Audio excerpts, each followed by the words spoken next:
आज संत शिरोमणि गुरु रविदास जयंती समारोह आप लोग मना रहे हैं, इस पे क्या क्या कार्यक्रम करते हैं?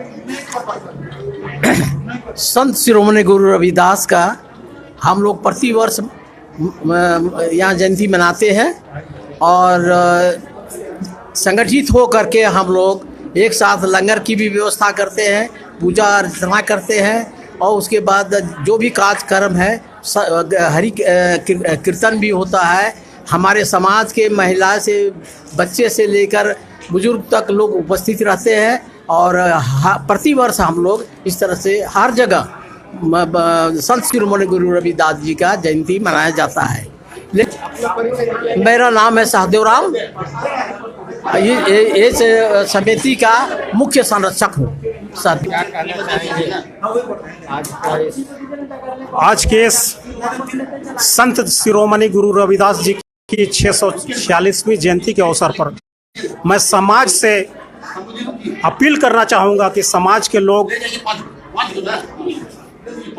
संगठित हों और तमाम कुरीतियों को, जिसे गुरु जी ने उस समय आज से जो है 14-15-100 साल पूर्व जो है उन कुरीतियों को उजागर किया था और लोगों को जागरूक करने का कार्य किया था कि जितनी भी तरह के आडंबर है, उस आडंबर से जब तक हमारा समाज बाहर नहीं निकलेगा, हमारा समाज तरक्की के रास्ते पर नहीं चलेगा। मैं आज की इस कार्यक्रम के माध्यम से मैं लोगों से अपील करना चाहता हूँ, शिक्षा एक ऐसा मंत्र है जो इसे ग्रहण करेगा वो निश्चित तौर पर आगे बढ़ेगा। बाबा साहब ने कहा था कि शिक्षा वो शेरनी का दूध है, जो पिएगा वो दहाड़ेगा।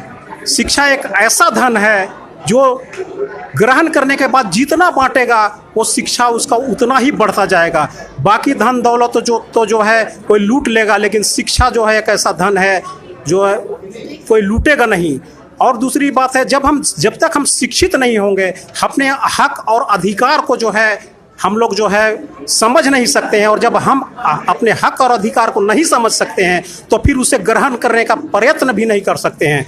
तो इसीलिए शिक्षा बहुत आवश्यक है। मैं समाज के तमाम लोगों से पुनः फिर अपील करना चाहूँगा कि अपने बच्चों को अवश्य शिक्षित करें। भले एक टाइम का खाना ना खाएं, लेकिन बच्चे को शिक्षा जरूर दें। योगेंद्र राम, महासचिव, समिति के महासचिव। नशा पे बहुत सारे समाज बर्बाद हो जाते हैं, तो इस पे आप कैसे संदेश देंगे कि नशा से दूर रहे? नशा एक ऐसा चीज है जिससे तन, मन और धन तीनों की बर्बादी होती है। तन की बर्बादी होता है, जो नशा करने वाला व्यक्ति होता है उसका दिन प्रतिदिन जो है सेहत बिगड़ता चला जाता है। मन जो है जब तक वो नशा में रहेगा, एक नशा किया हुआ व्यक्ति जानवर के समान होता है, तो उसका मन भी खराब हो जाएगा। और जब नशा किया हुआ होगा अपने भले या समाज की भलाई या परिवार की भलाई के लिए कुछ नहीं सोच सकता है। हम लोग कई बार देखे हैं, जरूरत से ज़्यादा नशा करने के बाद व्यक्ति नाली में गिर जाता है, उसका सेंस काम नहीं करता है। उसके बाद जो नशा करने वाला व्यक्ति है, भले घर में खाना ना हो, लेकिन वो नशा करने का अगर आदी हो गया है तो वो धन की बर्बादी करता है, और धन के बर्बादी के कारण वो गरीबी के गर्त में उसका परिवार चला जाता है। डॉक्टर रामचंद्र दास, अध्यक्ष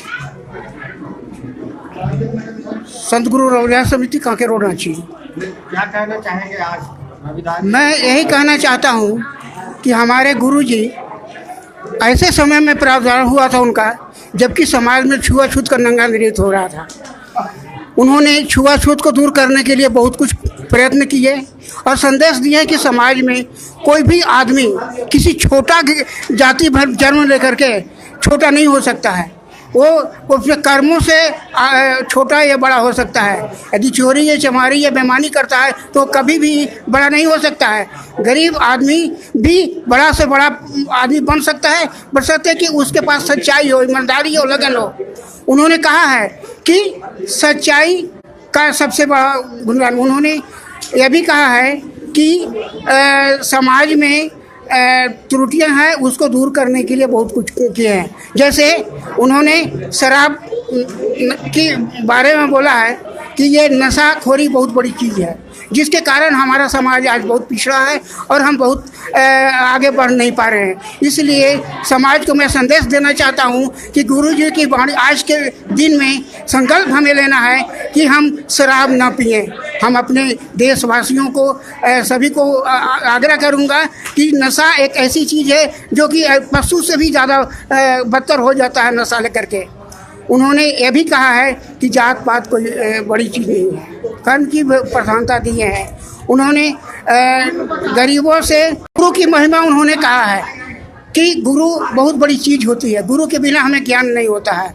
इसलिए गुरु का आशीर्वाद लेना हमें ज़रूरत है। हम आगे तभी बढ़ सकते हैं जबकि हम गुरु के आदर्शों शिक्षा ले सकते हैं, तभी है।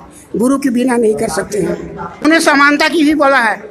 समाज में हर आदमी एक समान है। जन्म से लेकर के कोई आदमी बड़ा नहीं होता है। जन्म लेकर के कहेगा कि हम बहुत बड़ा आदमी हैं तो नहीं है। समानता बहुत बड़ी चीज़ है। समानता के बिना हम आगे अब नहीं बढ़ सकते हैं। समाज में यदि नीच जाति में कोई जन्म ले रहा है तो उसको नीचा नहीं मानना चाहिए। वो भी ऊंचा ही है। भगवान कभी किसी को न ऊंचा बनाया है न नीचा बनाया है। हम इस समाज में रह करके किसी को नीच और ऊंच की भावना से नहीं देखेंगे। उन्होंने चोरी बेईमानी ये सब की बहुत ही कटु ये आलोचना की है और कभी भी किसी आदमी को चोरी और इस तरह की धारणा से प्रेषित नहीं होनी चाहिए। मेरा नाम डॉक्टर आरसी दास है। मैं इस समिति का अध्यक्ष हूँ। क्या कहना चाहेंगे अभी के युवाओं के पर? देखिए, ये जो बोले सही बात है। जब से इस समाज हमारा बढ़ रहा है, लेकिन जब से इससे फिर बीजेपी सरकार आई है तब से हमारी ये भावना जो है छूत की भावना बहुत अधिक बढ़ गई है। पहले बहुत कम हो गया था, हम सोच रहे थे कि अब ख़त्म हो जाएगी, लेकिन अभी इनके सरकार को आने से इसकी भावना बहुत ज़्यादा बढ़ गई है। अब छुआछूत भेदभाव बहुत ज़्यादा बढ़ गया है। मेरा राम निवास नाम है। मैं छुआछूत वाला भावना कमी कैसे आएगी, इस पे क्या आप लोग सोचा है? छुआछूत मिटाने के लिए हमारे बाबा साहब डॉक्टर भीमराव अंबेडकर 3 मंत्र दे गए हैं। शिक्षित बनो, संगठित हो, संघर्ष करो। और बगैर शिक्षा के ये छुआछूत की भावना नहीं मिटेगी।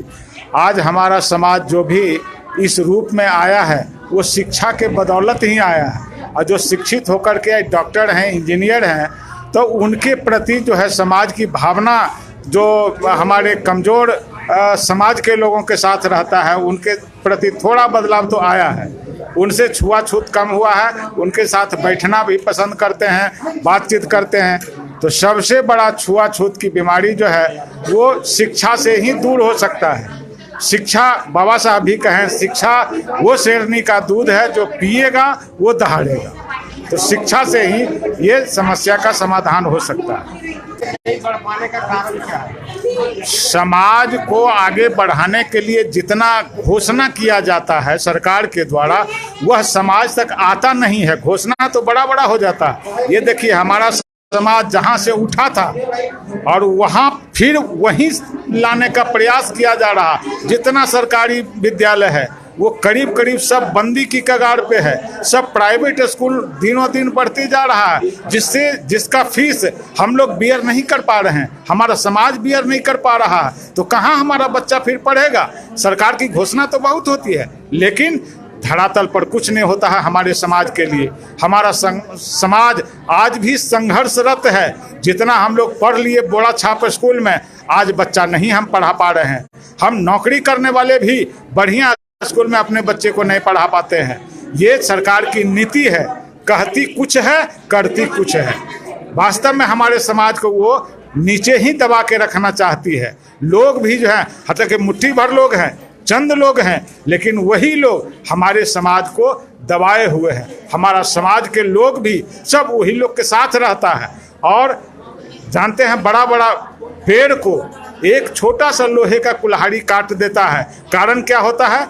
वही लकड़ी का बेंट के रूप में उसमें घुसता है, तभी जो है वो बड़े बड़े गाछ को काट पाता है। तो हमारा भी समाज आज उसी परिस्थिति से गुजर रहा है। और जब तक हम इस चीज़ को नहीं समझेंगे, हमारा एक एक साथी, हमारा एक एक समाज के लोग इस चीज़ को नहीं जानेगा, तब तक हम उसके कारगुजारी को रोक नहीं पाएंगे। और हमारा स्थिति जो है बद से बदतर होने की कगार पे चल रहा है। हम आगे अब नहीं बढ़ रहे हैं, हमारा समाज आगे नहीं बढ़ रहा। हमारा समाज फिर जो है फिर चूहिया की चूहिया वाली बात को चरितार्थ करने की मतलब ये हो रहा है। ऐसा गवर्नमेंट की नीति है।